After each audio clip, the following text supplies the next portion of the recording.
The COVID pandemic messed up a lot of our plans this year, but we were finally able to get to Kauai toward the end of October. We were there for 3 weeks. We spent most of that time with our friends Mike and Lori Herrick. But before departing, we had to prove we were COVID-free by taking a very uncomfortable test. Some islanders were desperate for our tourist dollars, and others deeply resented the tourists that came that might threaten their health. As is our tradition, when we landed, we went to Duke's restaurant and enjoyed a wonderful meal and hula pie. And then it was on to Hanalei Bay Resort. The resort is an absolutely beautiful place. It was only half full this time, but the grounds were well maintained and the people were all very happy to be there. All of the Hawaiian Islands have been closed until October 15th, so we were there only 1 week after the first of the visitors came. I brought my drone along so that I could get a special view of the area. In front of the resort, this is an old Hawaiian fishing pond that has now been filled in with grasses. The resort itself is not too far away from the town of Hanalei. In fact, you could walk there along the beach. Between the town and the resort is the Hanalei River and the famous Hanalei Pier, where the movie South Pacific was filmed.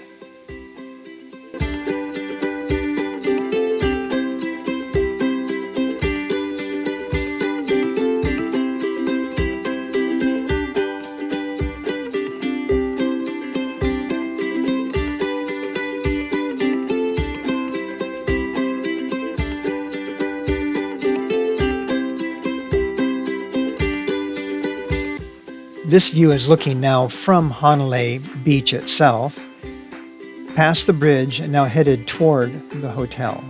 The large white building here is the former Princeville Resort, which is now undergoing a major renovation. I took the drone out across the bay too at high speed and explored the far side of Hanalei Bay.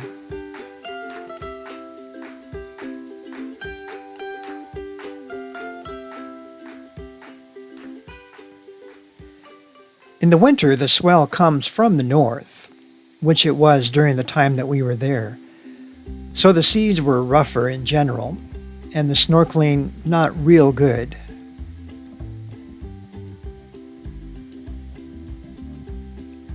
After taking these pictures, we thought this was a fabulous place to dive because it looked so clear. But when we got there, we realized it was only about 2 feet deep. The second week of our trip, Mike and Lori moved into a timeshare at the Cliffs, which is shown here. We still had our meals together in the evening, and we visited them and stayed one night with them also. This is a beautiful resort up on a cliff looking out over the ocean.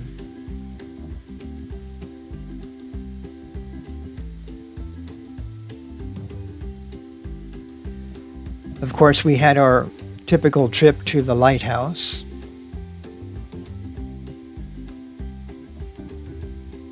Some whales had been spotted, but it's too early really for the mass migration. We did not see any.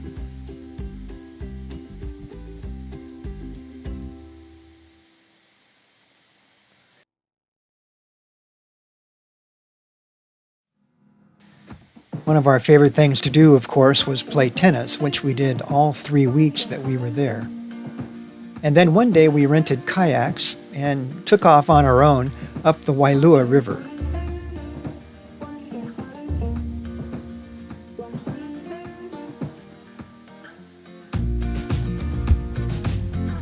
We parked the canoes up a little tributary and hiked through the forest with its new plank walkway to Secret Falls.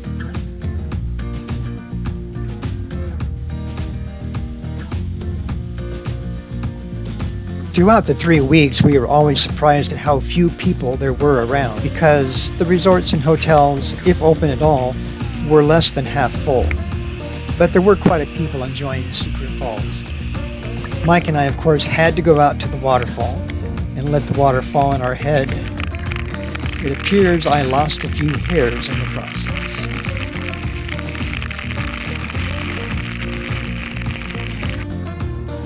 After the falls, we got back in our kayaks and went to the Fern Grotto.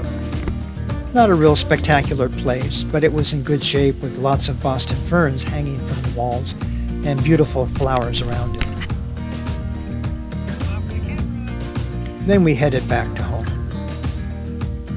As usual, we spent a lot of time in our hammocks, looking for different places where we could hang them and enjoy the scenery and reading and relaxing.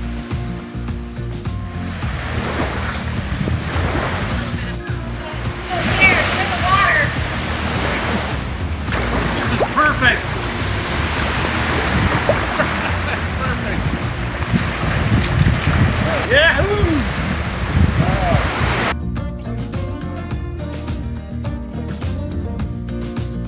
Every year as it leads up to the trip, one of our favorite things to look forward to is the poke bowls. We had lunch at Foodland, their poke, probably 4 or 5 times. One evening we went down to Hanalei Bay just as the sun was setting. It was really interesting watching all the families hang out there in the evening. Parents were teaching their little kids how to surf, and it was just a really beautiful, quiet time. It ended in a beautiful sunset.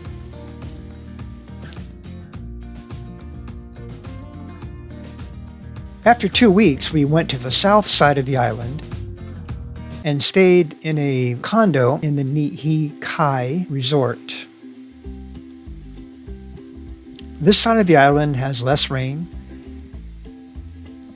It's a little warmer, and this time of the year the surf is calmer, so we did get to have some really nice dives.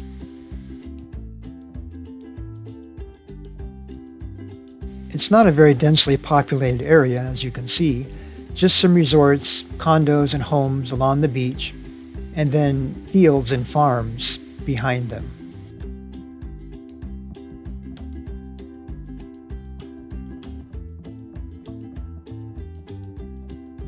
We saw a lot of really large turtles while we're here in Poipu, both skin diving as well as here on the shore.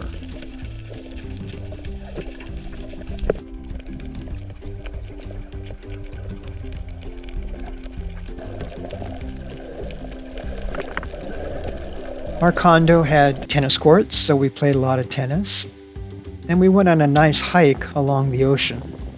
It's a real rugged coastline here with only a few sandy beaches to enjoy.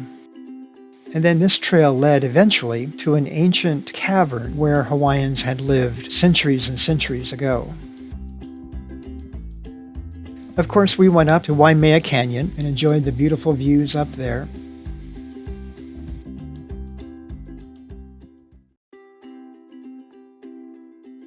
And we were even fortunate to have the view down to the Kalalau Valley in a little momentary break in the clouds.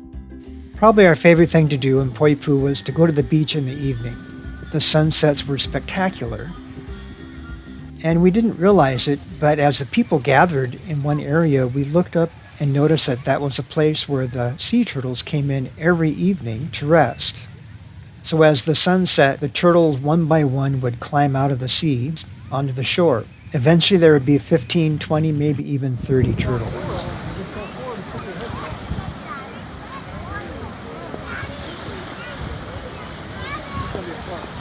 So as we sat there watching the sunset, Kristen turned on her phone music and played our favorite song from Is, and we watched the sunset to the song Somewhere Over the Rainbow.